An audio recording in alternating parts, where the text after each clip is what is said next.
We help entrepreneurs and rapidly growing companies take things to the next level by getting them access to capital through regular banks and SBA lenders. We work with startups all the way up to established companies. We like to work at companies that are a little bit more established, but it's not necessarily required.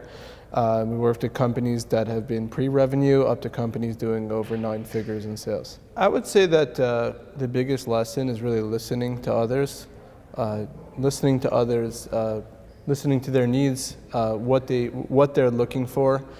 Sometimes, whether you're an owner or you're even an employee, you come in with your own agenda, what you want, but it doesn't necessarily align with what they're looking for. Sometimes it's just better to listen, and that could kind of shape, the likelihood of how you're going to work with that individual and the ultimate outcome.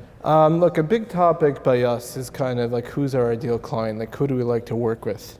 And sometimes you get that client that comes on board, and what do we do now, right? They're not someone necessarily that's pleasant to deal with, and they're not really a good fit for what we do. And if someone's not a good fit for what we do, they can't work with our process, chances of them getting to the finish line are really slim.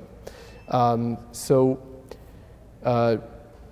way we kind of go about that is we kind of have and this is really the daily of what we do.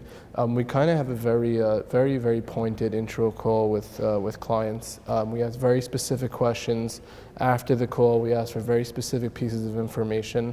Essentially, we have a very detailed vetting process.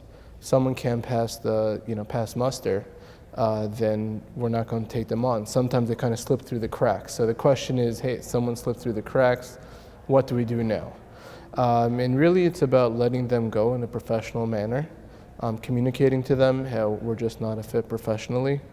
And sometimes you'll still meet that resistance, but as long as you're acting in good faith, you're being professional about it, we generally find that we kind of leave off on good terms most of the time with those individuals. We're exhibiting here. I've been to some of the OJC's events in the past. We're looking forward to meeting a diverse group of business owners, other companies exhibiting. I like the fact that there's just there's a lot of diversity here. The individuals, types of businesses, the types of companies that are here. They really represent a broad spectrum from within the community as well as outside the community as well.